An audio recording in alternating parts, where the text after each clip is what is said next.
교사들의 정치 기본권을 박탈하고 63년 동안 이어졌는데 교원의 정치적 입을 막아놓은 유일한 나라가 우리나라고. 이제 입시에 유리한 고지를 선점하기 위해서 이미 고교학점제는 고쳐 쓸 수 없는 제도입니다. 교사의 개인 휴대폰으로 수십통의 민원 전화를 선생님이 죽거나 병에 걸리거나 하더라도 누구의 책임도 일어나지 않습니다.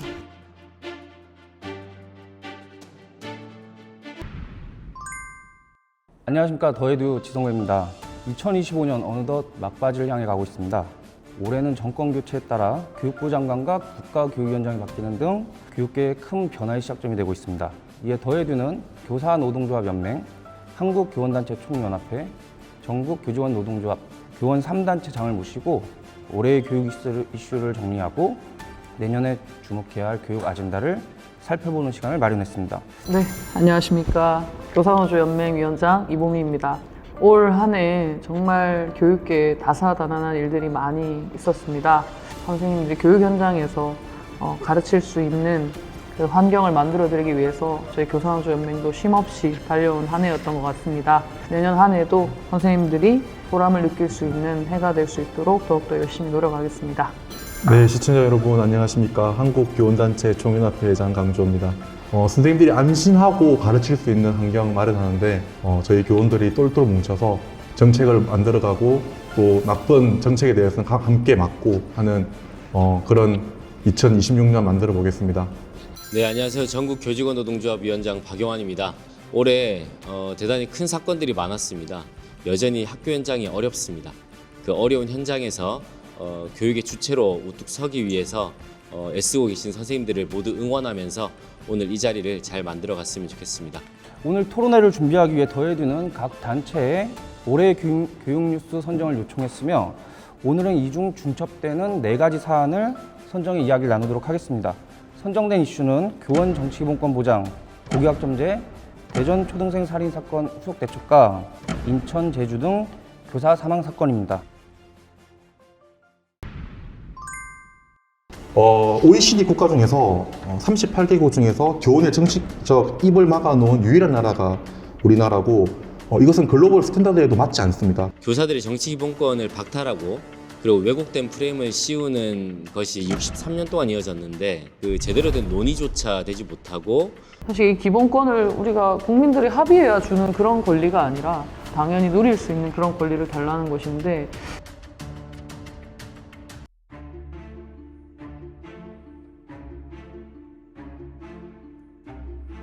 교원 정치 기본권 보장은 세 단체 모두 적극적으로 추진하고 계신 사항이잖아요. 교원 정치 기본권 보장이 왜 필요한지 먼저 좀 말씀해 주시면 좋을 것 같아요. 이보미 위원장님부터 먼저 말씀해 주시죠. 네, 2023년 서희초 사건 이후 검은 점들이 집회를 연일 모였습니다. 그 결과 교권 5법이라는 통과를 이끌어냈지만 반대로 우리가 교육 현장의 변화를 요구할 때마다 이렇게 거리로 나와야 하는가라는 근본적인 질문에 마주했습니다. 단결된 조직의 힘으로 교육 현장의 변화를 주도해야 될 때라는 생각입니다. 그러기 위해서 반드시 필요한 것이 교사의 정치 기본권이라는 생각입니다.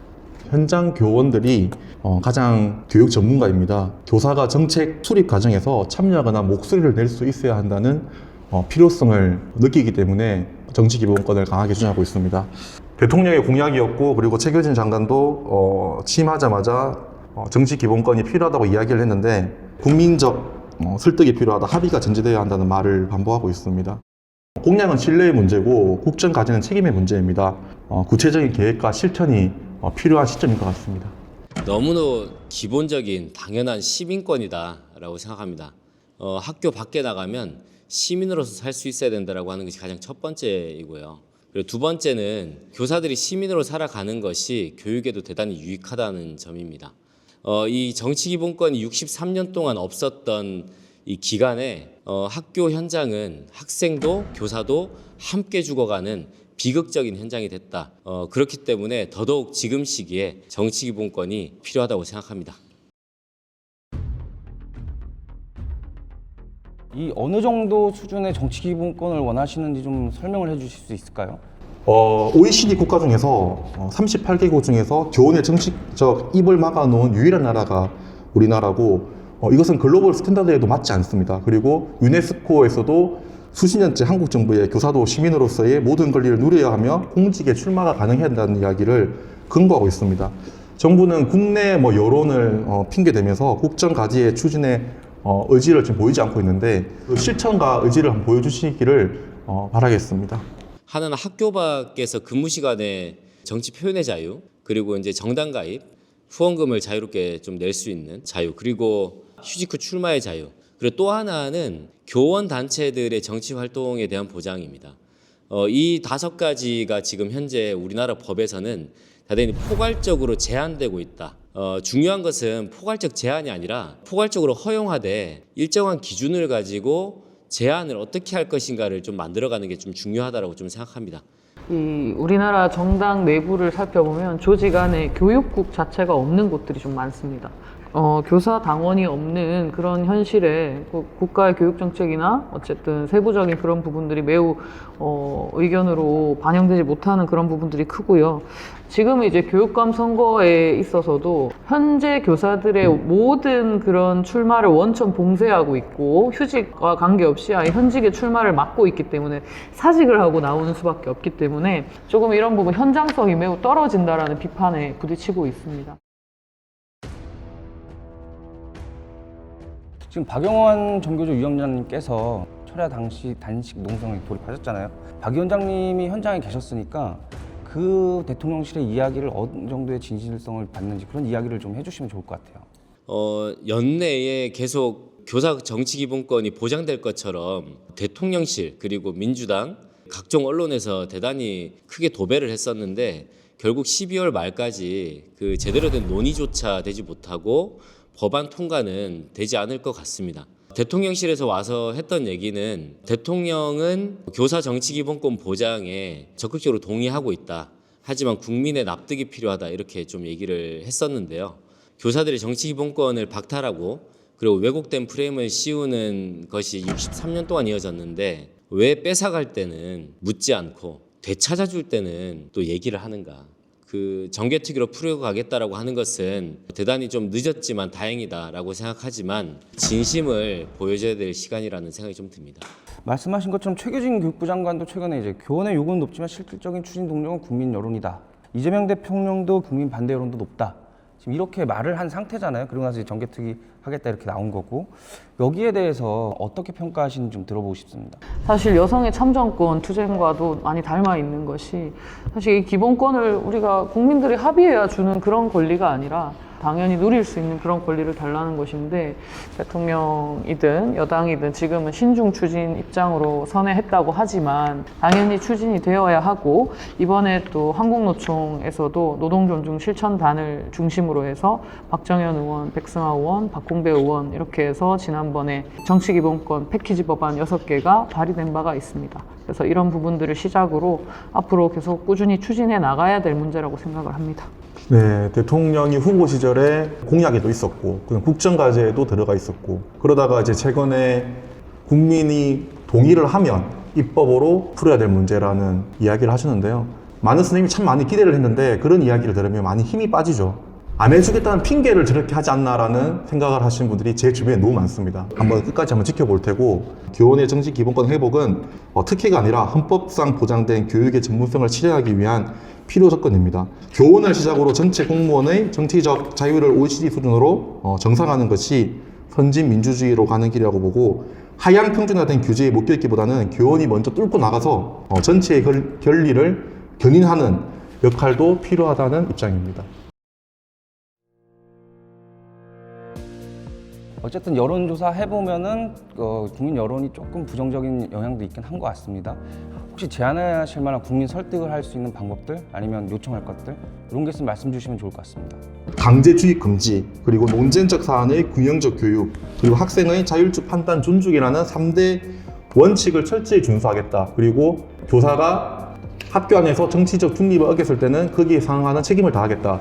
거기에 대한 여러 가지 제도적, 법적 가이드라인도 만들어진 다음에 국민들로부터 설득을 받는 것도 전제 조건이라는 생각이 듭니다. 네. 교사에게 정치 기본권을 준다는 것은 교사들이 더 교육을 살아있는 교육을 할 수 있고 교육 현장을 더 현장과 가깝게 만드는 그런 시작이 될 것이라는 말씀을 드리면서 정치 기본권이 없는 상황에서도 선생님들이 충분히 중립과 그런 것들을 지키고 있기 때문에 정치 기본권이 주어진다면 더욱더 조심하고 더 노력할 것이라는 믿음이 있습니다. 교사 정치 기본권이라고 하면 마치 교사가 자신의 정치적 이념과 생각을 학생들에게 무분별하게 주입할 수 있는 권리를 주는 것이다라고 지금 잘못 선전되고 있다는 생각이 좀 들거든요. 지금처럼 교사들이 정치적 중립을 가지고 그리고 교육과정에 의거해서 수업을 하되 학교 밖에서 직무 외에서 정치 표현의 자유와 여러 가지 시민적 권리를 누릴 수 있게 해달라는 것이지 그 학생들에게 무분별하게 지금 주입하겠다는 것이 아니거든요. 이것이 분명하게 전제된 조건에서 설문이 진행되거나 토론이 진행돼야 논의가 좀 제대로 이루어질 수 있을 것 같다. 좀 더 객관적인 조사 자료들이 좀 나오면 그걸 가지고 논의 테이블에 올려서 진행하면 더 속도감 있게 진행할 수 있겠다. 이제 입시에 유리한 고지를 선점하기 위해서 이제 신도시 과밀이나 수도권 집중 현상 이런 것까지 유발하고 있어서 결국 인프라도 없고 교원 수급 대책도 없는 상황에서 이상만 앞세운 정책 폭주가 지금의 대혼란을 불러온 것입니다. 이미 고교학점제는 고쳐 쓸 수 없는 제도입니다. 자꾸 고쳐 쓰려고 하다 보니까 지금 이런 일들이 좀 일어나고 있다.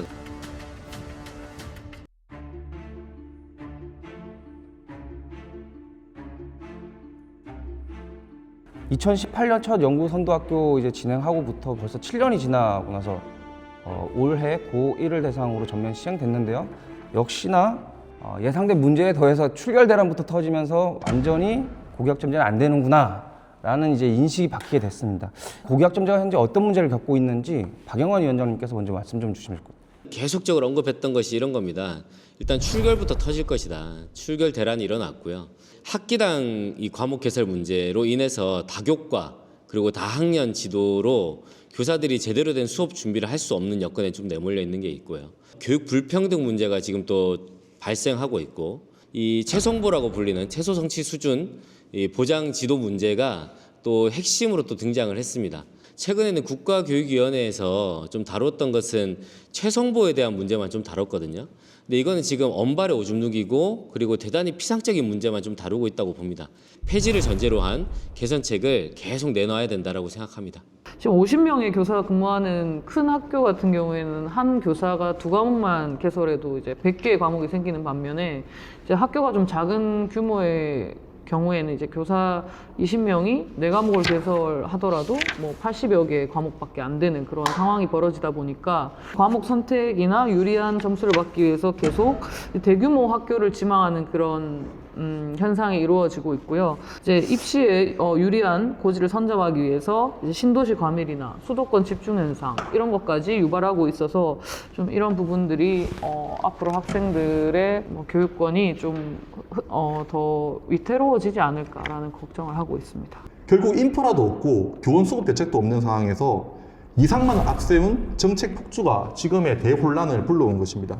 이런 정책은 실패할 수밖에 없죠. 정책의 순서는 분명합니다. 먼저 교사가 가르칠 수 있는 환경이 마련이 되어야 하고 그 다음에 교육을 뒷받침할 수 있는 인력, 제도, 사회적 인프라가 차근차근 구축이 되어야 합니다. 그 다음이 제도입니다. 순서를 거꾸로 해놓고 성공을 기대하는 것은 책임 있는 행정이 아닙니다.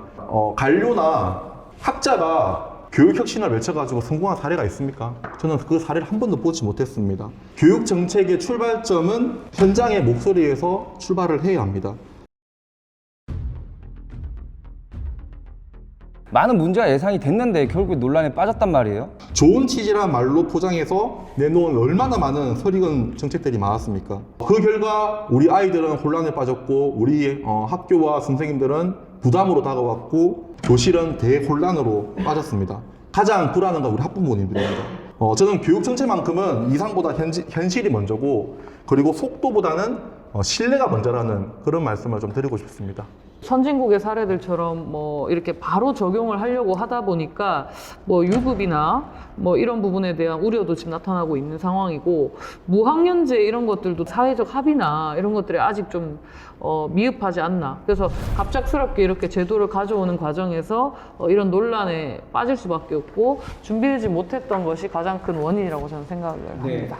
저는 이제 이 선택형 교육 과정이 마치 학생들의 흥미와 적성을 보장할 수 있는 제도라고 하는 데서 대단히 큰 매력을 느낀다라고 이제 사람들이 얘기하지만 실제로 이게 교육적인가 그리고 이것이 바람직한가에 대해서는 좀 검토해 볼 필요가 있다고 생각합니다. 수요자 중심의 학교 시스템 이런 것들이 모든 문제들을 좀 많이 야기하고 있기 때문에 주요 원인의 대표적인 사례로 좀 꼽고 싶습니다. 현 시점에서 가장 큰 논란 중심은 최선고랑 연결된 학점 이수 조건일 것 같습니다. 국가교육위원회가 지난주에 학점 이수 조건을 발표했고 행정예고안을 출석률과 학업 성취율 중 하나 이상 반영 이렇게 해놓고는 교육부에는 공통과목은 출석률과 학업 성취율을 반영하고 선택과목은 출석률만 반영한다는 지침 이걸 보고 이제 현장에서 반응이 엇갈려서 해석도 좀 이상하다 싶었고 고교학점제의 원취지를 살리기 위해서 과목 선택을 살리기 위해서는 뭐 학생들의 어떤 그 출석률을 반영하되 어떤 유급에 대한 불안감이나 또 이런 것들을 줄여나가고 입시 유불리에 따라서 이렇게 과목을 선택하는 그런 부작용을 막기 위해서 우리는 출석률만 반영하라는 그런 이야기들과 선택교과 절대평가 해라 이런 것들이 즉각 반영되지 못했다는 것이 이번 국교위에서의 어떤 그런 행정예고에 대한 그 좀 아쉬움으로 많이 남습니다. 최성보라고 하는 게 교육적 효과가 없다. 오히려 최성보 때문에 수행평가 횟수가 늘어나고 시험의 난이도를 낮추고 하는 교육적 훼손이 일어나고 있다. 저는 교육부가 이 고교학점제에 대해서만큼은 이걸 어떻게든 여론을 호도해가지고 좀 유리한 쪽으로 어떻게든 유지하고 싶다는 생각이 좀 강하게 듭니다. 진로 선택 과목과 융합 선택 과목에 대해서 절대평가로 바꾸는 문제, 기초학력이라고 하는 별도의 그 시스템을 가지고 초등학교 단계부터 국가에서 책임지고 시스템을 정상화하는 문제 같은 근본적인 대책이 필요한데 치료할 수 없는 미봉책에 불과한 국교위의 발표였다. 고교학점제 개선안에 대해서 세 단체는 어떤 내용으로 종합을 했는지 첫 번째가 미수를 출석률로만 해야 된다. 두 번째는 최성보를 이제 미수 학생에 대해서는 교육청하고 교육부에서 책임을 지고 별도 프로그램과 학점 이수 기회를 적극적으로 지원해야 된다. 그리고 기초학력 미달 학생은 국가가 책임지고 시스템해야 된다. 마지막으로 진로 선택 과목과 융합 선택 과목은 절대평가로 바꿔야 되고 공통 과목도 단계적으로 당분간은 상대평가를 유지하되 근본적인 시스템도 바꿔야 된다. 자꾸 고쳐 쓰려고 한다. 이미 고교학점제는 고쳐 쓸 수 없는 제도입니다.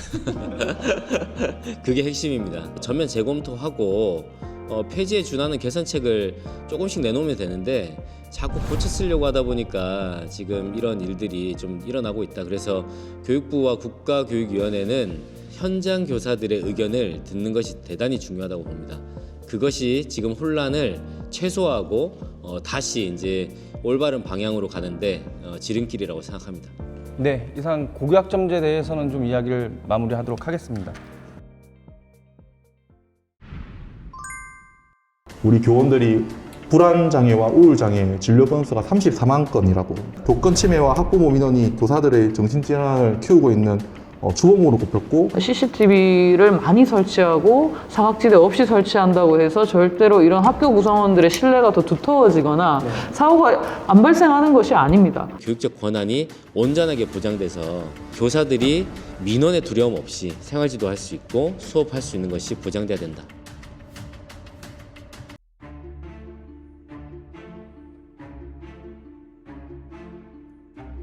지난 2월이었습니다. 대전의 한 초등학교에서 돌봄 교실을 마치고 나오던 학생이 교사에게 학교 내에서 살해되는 사건이 발생했는데요. 고인의 명복을 빌고 유가족에게 위로를 전하도록 하겠습니다. 이 사건의 원인을 어떻게 보시는지 적어도 이 사안에 있어서만큼은 개인의 일탈이었다라고 볼 수밖에 없습니다. 정신질환을 앓고 있다고 해서 반드시 그런 행위를 하는 것으로 귀결되지 않음에도 불구하고 지나치게 교원의 정신질환을 색출해야 되고 그 부분을 제거의 대상으로 보는 그런 관점에는 상당히 우려스럽다라는 그때도 입장을 표명한 바가 있습니다. 스스로의 어떤 재충전이나 그런 마음을 돌볼 수 있는 휴직 자체가 너무나 10년 주기에 한 번, 평생에 한 번으로 지금 제한되어 있는 이 상황이 너무 조금 저는 우려스럽다라는 말씀을 좀 드리고요. 교사들이 스스로 돌아보고 낙인 없이 쉴 수 있는 여건과 숨 쉴 틈을 열어주어야 한다. 제도적으로 그렇게 말씀드리고 싶습니다. 개인의 심리적 이상이 가장 주된 원인이지만 심리적 위기 상태의 교원을 적절히 치료하고 지원하는 제도가 충분치 않다는 게 문제입니다. 2024년 기준으로 건강보험공단에서 조사한 걸 보니까 우리 교원들이 불안장애와 우울장애 진료 건수가 34만 건이라고 그러더라고요. 이거는 일반 공무원에 비해서 2.16배가 높고, 그리고 세부 질환별로 우울증은 2.07배가 높고 급성 스트레스 2.78배로 교권 침해와 학부모 민원이 교사들의 정신질환을 키우고 있는 주범으로 꼽혔고, 학부모의 부당한 요구와 명예훼손은 교사의 정서적 고갈로 심화시키는 주된 원인으로 보고 있습니다. 중요한 것은 이 해당 교사가 처음부터 이런 상태는 아니었다라고 하는 점입니다. 대단히 징후가 대단히 오랫동안 좀 발견되어 왔었는데 시스템적으로 교육을 제대로 할 수 있는 데까지 얼마나 지원됐는가라고 하는 걸 잘 살펴볼 필요가 있다라고 생각하고요. 교사들이 지금 최근에 보면 민원이나 교육 외의 행정 업무라든지 또 다양한 요소들 때문에 많이 소진되고 있습니다. 이제 그런 것들을 어떻게 공적 시스템에서 잘 회복해서 다시 교육력을 높일 수 있을까에 대한 고민이 필요한 시점이라고 생각합니다. 그것이 되게 중요하다. 그 사건의 원인은 돌봄교실 나오는 보호자에게 직접 인계되지 않은 그 상황 속에서 이제 유인되면서 발생한 것인데요. 원래부터 대면기가 원칙이었잖아요. 근데 그게 학교에서 뭐 할 수 없는 상황, 제대로 이루어질 수 없는 현실에 부딪혔던 것 같습니다. 그러니까 안전한 돌봄 교실 귀가를 위해서 뭐 강력하게 무조건 대면 귀가를 시켜라, 대면 인계를 해라 이렇게 이제 바꿨단 말이에요.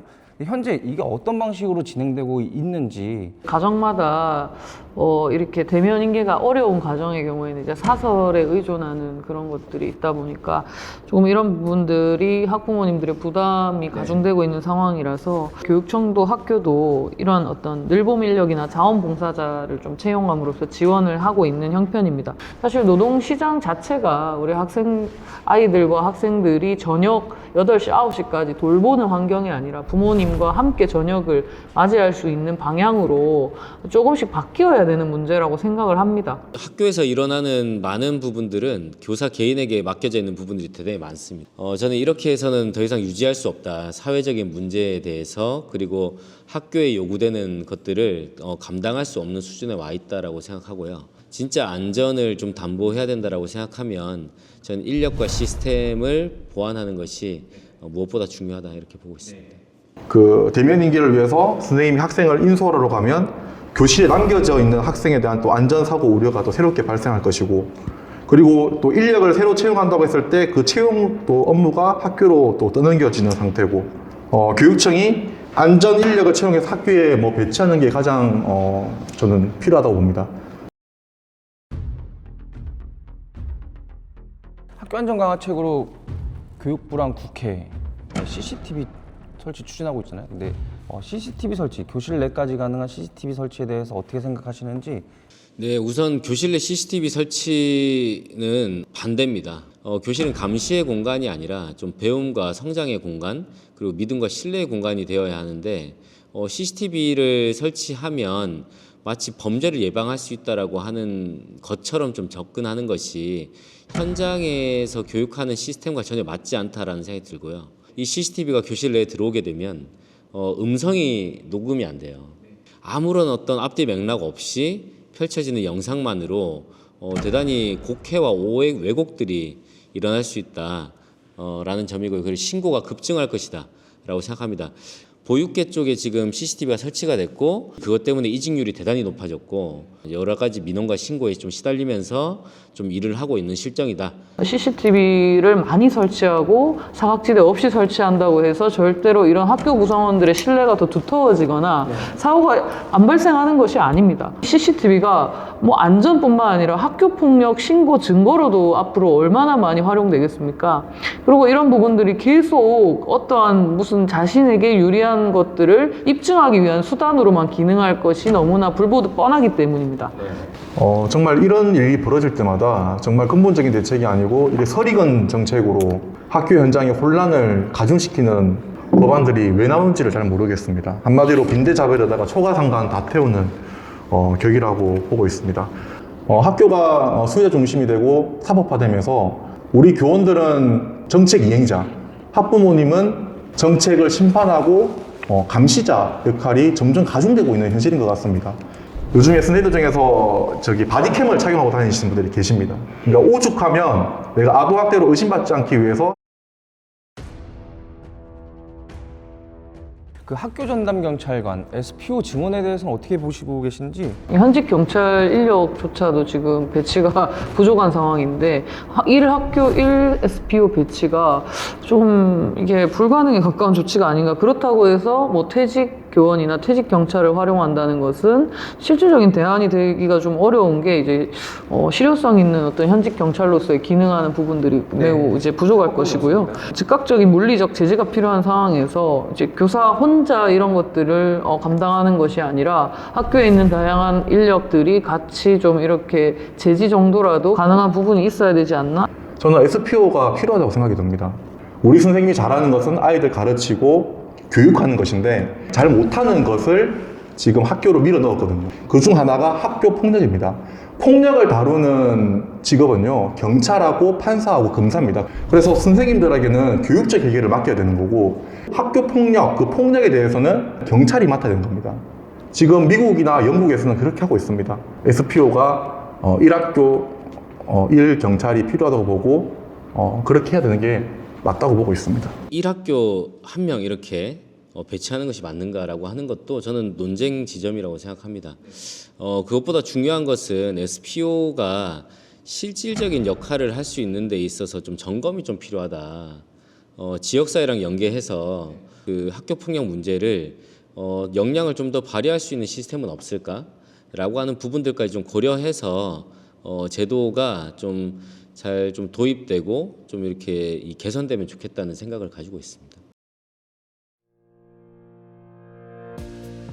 그 마지막으로 안전한 학교를 위해서 가장 필요한 조치가 무엇이라고 생각하시는지? 교사들의 교육적 권한이 좀 강화돼야 된다라고 좀 생각을 합니다. 학교 폭력이 일어났을 때도 지금은 교사들이 개입하려고 했을 때 대단히 좀 주춤주춤하고 있거든요. 교사들이 지금은 완전히 중립지대로 빠지려고 하는 이런 것들이 오히려 학교를 좀 되게 불안정하게 만들고 폭력적인 공간을 좀 만드는 거 아니냐. 교육적 권한이 온전하게 보장돼서 교사들이 민원의 두려움 없이 생활지도 할 수 있고 수업할 수 있는 것이 보장돼야 된다, 이렇게 생각하고 있습니다. 안전한 학교는요, 우리가 모두 다 그 공간을 배움의 공간으로 인식할 때 그 학교 주변의 환경도 마찬가지지만 학교 내부의 환경도 안전해질 수 있다고 생각해요. 우리가 내부적으로든 외부적으로든 학교 구성원들의 믿음과 신뢰를 조금 좀 보여주어야 우리 아이들이나 뭐 선생님들이나 그 공간에서 모두 일하시는 모두가 존중받고 인식을 그렇게 가져갈 수 있지 않을까라는 생각이 듭니다. 교육은 교육 전문가에게 맡겨야 되고, 치안 안전과 사법 전문가의 역할은 또 경찰이 해야 된다. 그것이 필요하다고 보고, 선생님이 안전하고 소신 있게 가르치고 지도할 수 있는 게 필요하다. 그게 무너졌기 때문에 교실이 붕괴되었고 아이들의 안전이 위험해졌다. 교사는 교육 전문가로서 아이들을 가르치고 안전과 치안과 부가적으로 경찰이 필요한 부분이 있다. 네, 다시는 일어나지 말아야 할 사건에 대해서 아주 진중하게 이야기 나눠본 시간이었습니다. 독박 육아가 위험하듯이 교사들도 독박 교실에 독박 교육을 하고 있다. 교실 내 교사의 발언은 공개되지 않은 타인간 대화에 해당하므로 이를 학부모가 몰래 녹음하는 것은 명백한 불법이며 증거 능력이 없다. 주말에 받는 전화, 뭐 또는 저녁에 뭐 심야에 뭐 처리하는 여러 가지 각종 일들, 학생 간의 어떤 다툼이나 이런 해결하는 과정이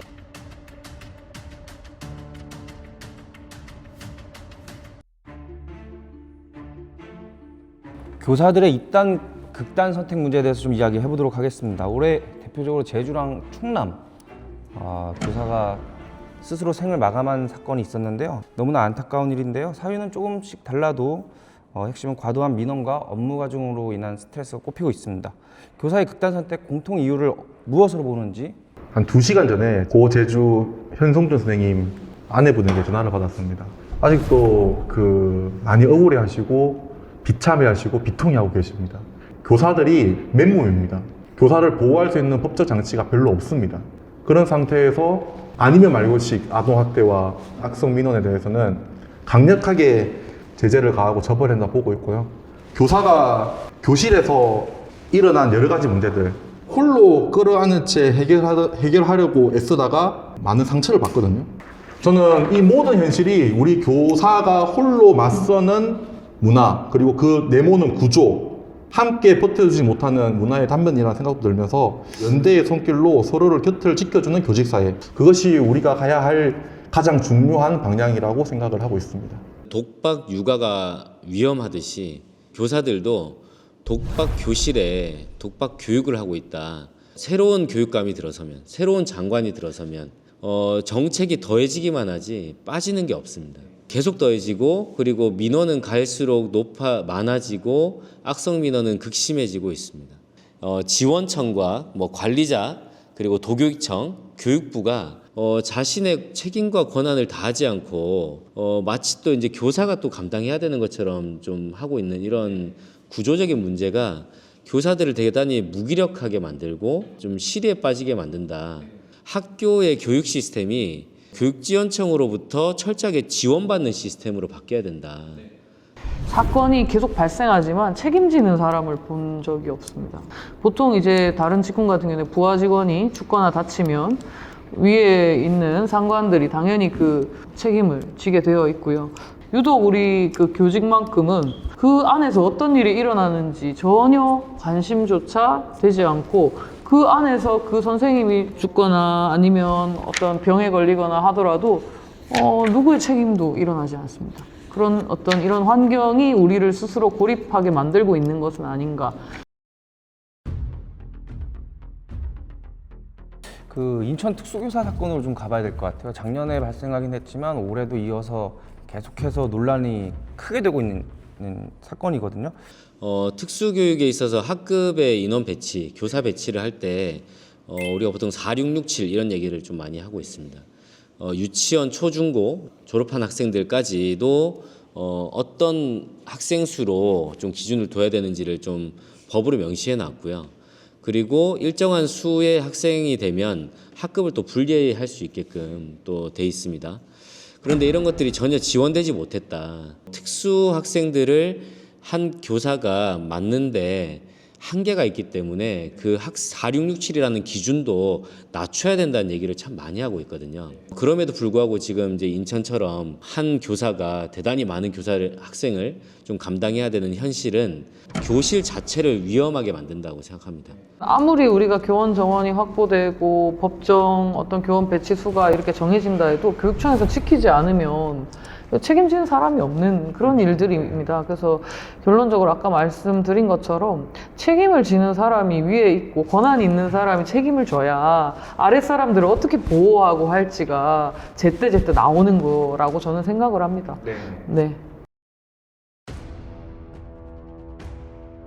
그 올해 특수교육 현장에서 또 다른 가장 큰 이슈는 교실 내 몰래 녹음의 증거 능력 부정이었습니다. 교실 내 몰래 녹음, 교육 활동에 어떤 영향을 미친다고 보시는지 먼저 좀 말씀 주시면 좋을 것 같아요. 대법원이 지난 1월에 교실 내 교사의 발언은 공개되지 않은 타인 간 대화에 해당하므로 이를 학부모가 몰래 녹음하는 것은 명백한 불법이며 증거 능력이 없다고 확고한 판례가 세운 바 있거든요.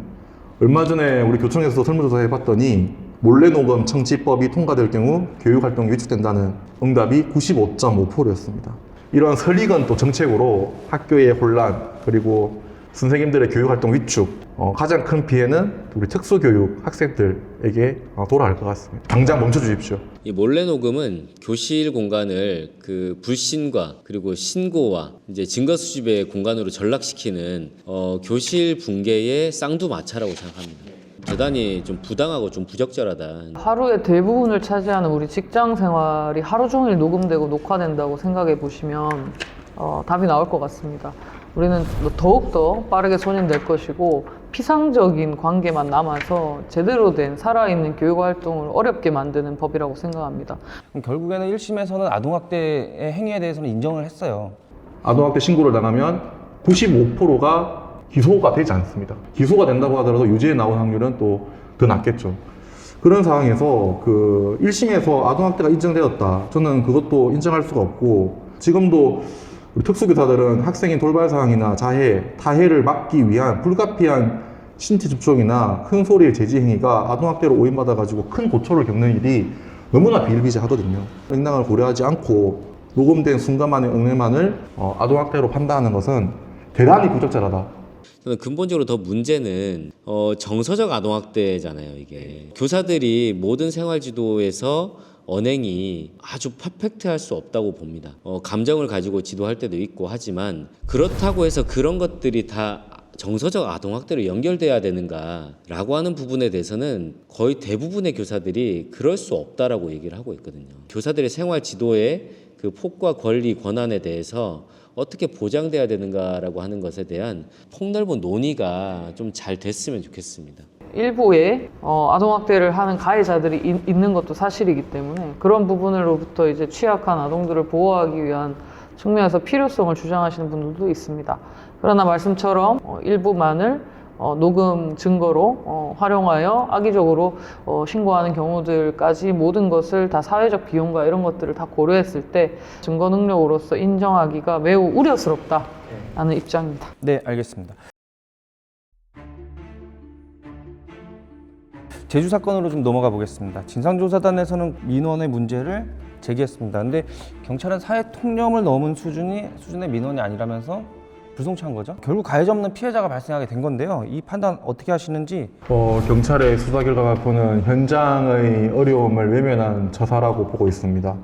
교총에서 이번에 발표한 악성 민원 막 고소제가 필요하다. 97.7%가 현장 교원들이 동의를 했습니다. 그리고 교사의 개인 휴대폰으로 수십 통의 민원 전화를 거는 게 이게 용인될 일인가? 악성 민원 대응 실패와 교원 보호 의무 소홀의 책임은 형사책임과 별개로 명확히 해야 한다. 우리가 던진 돌 하나가 개구리를 죽일 수 있다는 그런 인식이 없다는 생각이 들고요. 앞으로 경찰 조사 단계에서부터 교직의 전문성이나 교직의 이해도를 바탕으로 수사 결과가 나올 수 있도록 지속적으로 사법당국에서도 신경을 써 나가야 될 부분이라고 생각합니다. 제주 사건의 좀 핵심적인 또 지점은 학교에서 도교육청으로 제출했던 왜곡된 자료에 있습니다. 해당 학교의 관리자가 현충 선생님의 경과 신청을 반려하는 일이 좀 있었거든요. 이것이 녹음으로 다 담겨 있고 고인의 핸드폰에서 다 나왔음에도 불구하고 경징계 수준의 어떤 권고에 좀 그쳤던 점이 유가족분들을 대단히 힘들게 만들고 있습니다. 교사들에 대한 보호 대책을 책임과 권한이 있는 사람들이 진짜 경각심 있게 책임감 있게 좀 수행해야 된다고 좀 봅니다. 진상조사단에서 조사한 결과 현 선생님의 학교 민원 대응팀이 제대로 일을 가동되지 않은 걸로 이렇게 나타났거든요. 학부모의 정당한 교육적 참여와 소위 말하는 악성 민원을 구별하기가 사실은 쉽지가 않습니다. 학교 단위의 지금 대응팀을 만들려고 하는데 저는 한계가 분명히 있다라고 보고 있습니다. 결국에는 교육지원청에서 통합민원팀을 운영해야 합니다. 민원 창구를 교육지원청 단위로 일원화해야 되고 학교는 교육기관이지 민원 접수하고 상담하는 기관이 아니다. 교육청 단위의 통합민원팀에서 1차로 민원을 거들러내고 악성 민원은 교육청이 직접 법적으로 대응하는 시스템으로 바꿔가는 게 근본적인 대책이라고 보고 있습니다. 교사가 현재는 상담이든 민원이든 직접 받고 있다.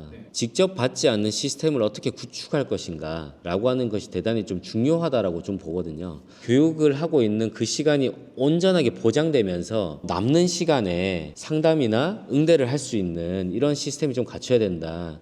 학교 급에 맞는 구체적 실정들을 좀 파악해서 교사들 현장에서의 그 충분한 의견을 수렴하는 과정들이 반드시 필요하다고 보는데 저는 좀 너무 좀 급하다라고 좀 느껴져요. 근무학교의 민원 처리를 학교장이 책임지고 있다고 생각한 교사들의 응답이 24%밖에 안 되었다고 합니다. 악성 민원이든 상담이든 어떤 단순 민원이든 걸러지지 않은 채로 교사 개인이 감당하고 있는 것이 여전히 변화하고 있지 않구나라는 생각이 들어서 좀 많이 안타까운 상황이었습니다. 국가가 교사들을 개인의 객체로 내버려 두지 않고 상담이든 민원이든 같이 할 수 있는 여건을 빨리 만드는 게 필요하다고 생각합니다. 악성 민원에 대해서 그리고 무고성 아동학대 같은 고소고발에 대해서는 악성 민원 맞고소제와 국가소송 책임제가 필요하다.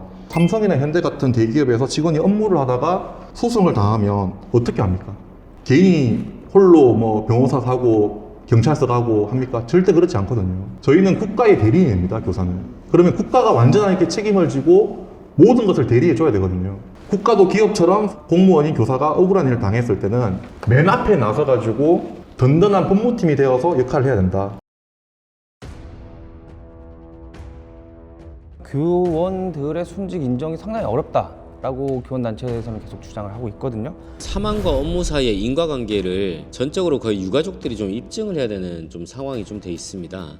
고인을 떠나보낸 그 슬픔이나 힘듦을 품고 있는 유가족들이 감정을 추스릴 시간도 없이 고인의 죽음을 순직으로 이어지게끔 이렇게 다 입증해야 되는 이런 시스템이 좀 문제다라는 생각이 좀 들고요. 공무원들의 순직 인정 비율이 대단히 낮습니다. 사람을 대하고 있는 교사들의 이 업무가 정량화되기가 대단히 어렵고 지금까지는 그 가치를 인정받지 못했다라는 생각이 좀 들거든요.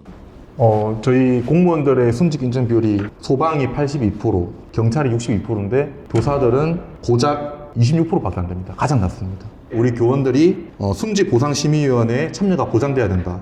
지역교육청에서 그 순직 가정에 대해서 필요한 서류를 제출하고 그러거든요. 네.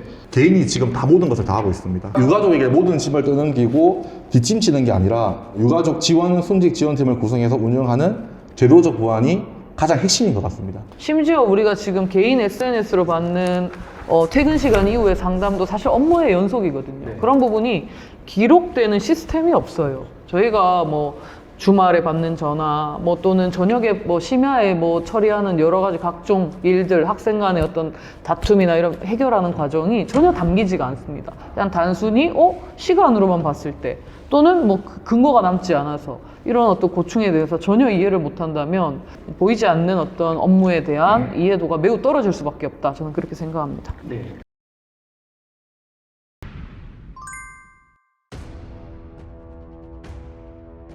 지금 각종 학령 인구가 감소한다는 이유로 교원 수급이 굉장히 매우 불안정한 상황이고 교원의 수는 기계적으로 학생당 교사 수를 기준으로 해서 이렇게 지금 점점 부족해지는 상황이 펼쳐질 텐데요. 교원 3단체가 같이 합심해서 교원의 중장기 수급 계획을 안정적으로 우리가 확보할 수 있는 해가 되었으면 좋겠습니다. 네. 저는 경기 하이러닝 사태라고 좀 생각하는데요. 진짜 이게 교육감이 교육청에서 만들 수 있는 그런 영상인가라고 하는 데서 많은 교사들이 좀 어이없어 하기도 했고요. 아무리 AI가 도입되는 시대라고는 하지만 교육은 사람이 사람을 가르치는 거거든요. 이걸 마치 AI가 교사들의 역할을 모두 다 대체할 수 있는 것처럼 근데 좀 우려스럽습니다. 지금 AI 산업을 부흥시키기 위해서 교육을 이용하는 것은 이미 AIDT 정책에서 파탄이 한번 났거든요. 저는 비본질적 행정 업무라고 생각합니다. 25년 올해부터요. 교원 행정 업무 이관이나 경감 관련 정책은 사실상 올 소톱이 지금 되어 있습니다. 학교에 무차별적으로 살포되다시피 하는 비본질적 행정 업무야말로 직접적으로 우리 교육의 본질을 방해하는 또 다른 교권 침해입니다. 교육부는 이미 나와 있는 교육부의 학교 행정 업무 경감 체제 구축에 대한 로드맵이라도 좀 제대로 좀 지켜주십시오.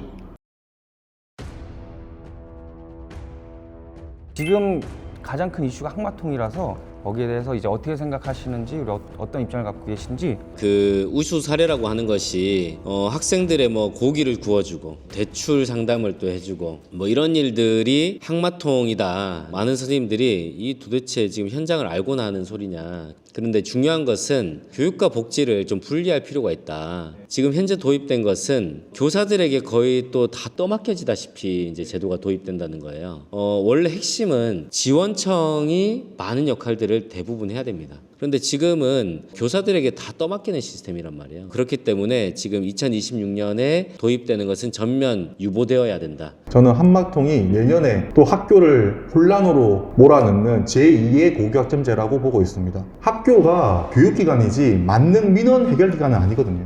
교사의 역할은 아이들을 가르치고 교육하는 그 자체입니다. 물론 선생님이 아이들의 여러 가지 사항을 제일 먼저 알 수가 있을 겁니다. 그러면 그것을 지자체라든지 교육지원청에 알리는 것까지가 선생님의 역할이지 학교 막론은 이제 멈춰야 합니다.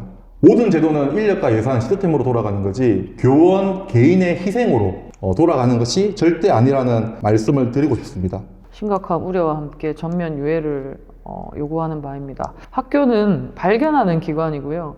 교육지원청은 연결하는 기관이 되어야 되고 실질적으로 복지를 수행하는 지자체 업무의 일환입니다. 그렇기 때문에 이러한 구조가 전제되지 않는다면 지금 이렇게 무분별하게 학교의 교사 업무로 들어온 학마통은 당연히 실행이 되지도 못할 뿐더러 실패한 정책으로 남을 것입니다.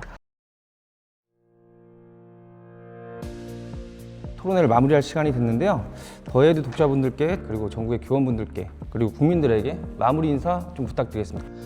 오늘 이 토론회를 하면서 좀 느낀 점은 더 이상 교사들 개인에게 교육이 맡겨져서는 안 된다라고 하는 점이고요. 많은 지원과 그리고 구조와 시스템의 변화가 좀 필요하다는 생각을 좀 많이 하고 있습니다. 우리는 교육하는 사람입니다. 그리고 아이들의 성장을 보면서 그 보람을 느끼고 희망을 찾는 사람들이거든요. 저는 그 희망과 그 보람을 전교조가 함께 선생님들의 손을 굳게 잡고 만들어가고 싶다는 말씀을 꼭 드리고 싶습니다. 올 한 해 고생 많으셨습니다. 고맙습니다.